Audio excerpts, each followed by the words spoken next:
there are more devices than ever. And while on its face that might seem like there's more targets than ever, there's some other things happening as well that kind of equalize this space for the time being. And so with these devices, we're also seeing better operating system protections than we've ever seen before. And in fact, we're seeing sometimes the reimagining of what an operating system is and how it's designed, because now we're not also tethered to an x86 processor on an Intel-based platform. And so that allows us to do some things that are different, like perhaps like, you know, when you look at the iOS architecture, or when you look at Fuchsia from Google or something like that, or when you look at all the advancements that we've made with system-on-chip based security capabilities. So those things are great because they help eliminate some very traditional common classes of attacks.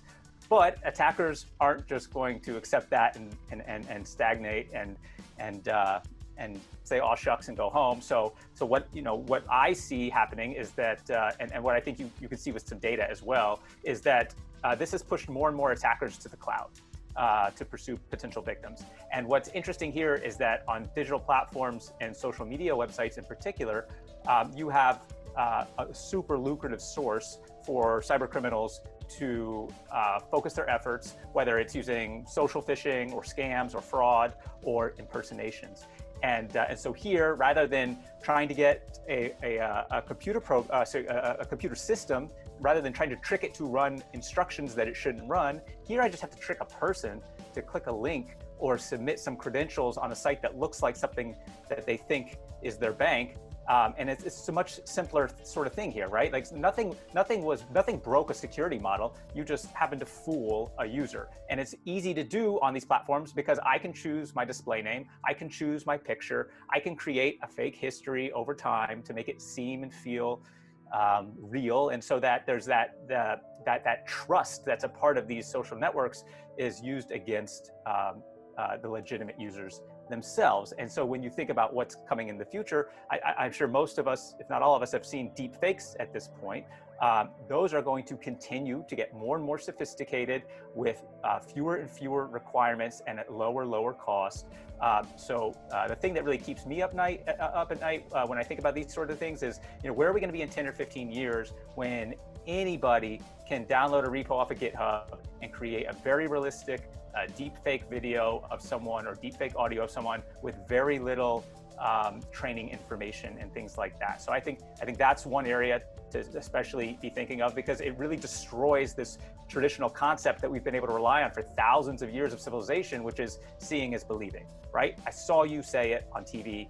I saw a clip, I heard it on my voicemail, and so not only is that dangerous because it makes people think that things happened when they didn't, but it also calls into question the reality of anything that truly did happen. And now you have anyone who wants to choose to believe that something is real or not real, wherever you sit on the ideological side of the fence, it's fathomable that something could have happened or couldn't have happened, and how do you prove it when they get that good? And then so finally, the other additional tricky aspect of this is when you look back, in history, when we had a problem on one of our computers, I could just disconnect it from the network. I could wipe the hard drive. I could quarantine files. I could suspend a user. But now that all of these threats and risks take place on other people's platforms out on other cloud systems, I don't have any control. So if I'm a business and my brand is being abused to phish people or perpetrate scams or frauds on other people's networks and things like that, not only do I not have immediate visibility, but I can't just reach in and stop it. I have to go through some strange process with their trust and safety team. I have to bring all these artifacts to bear. I have to wait in line for everyone else, and then maybe even argue with them that they should take it down in the first place. And so again, this really slows down our ability to mitigate and remediate things at scale and at the appropriate speed. So that's an issue. And then sorry, I said finally, just one last section, and then I promise we'll move on to other stuff. The last thing I want to talk about is just everything as a service, right? So, what we've seen obviously over the last 15 years is that software has eaten the world. In particular, software as a service has eaten the world.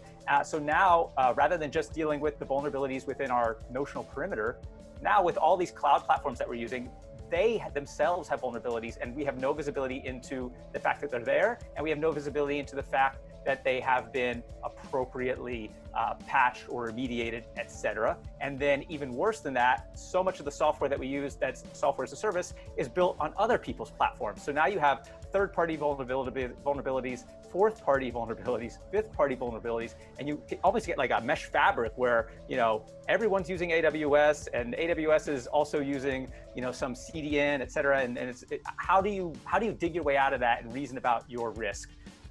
And so we're seeing more of that, and we're also seeing the SaaSification of crime. So more and more cyber criminals are also commoditizing the different aspects of a campaign and selling just those little pieces where they can hone and craft the part that they're really good at, and then get out of the way so that when someone else further down the food chain buys and uses those attacks, they're very far away from the FBI or law enforcement coming after them. And so what it allows everyone to do is really, again, make their aspect the most sophisticated part it can be.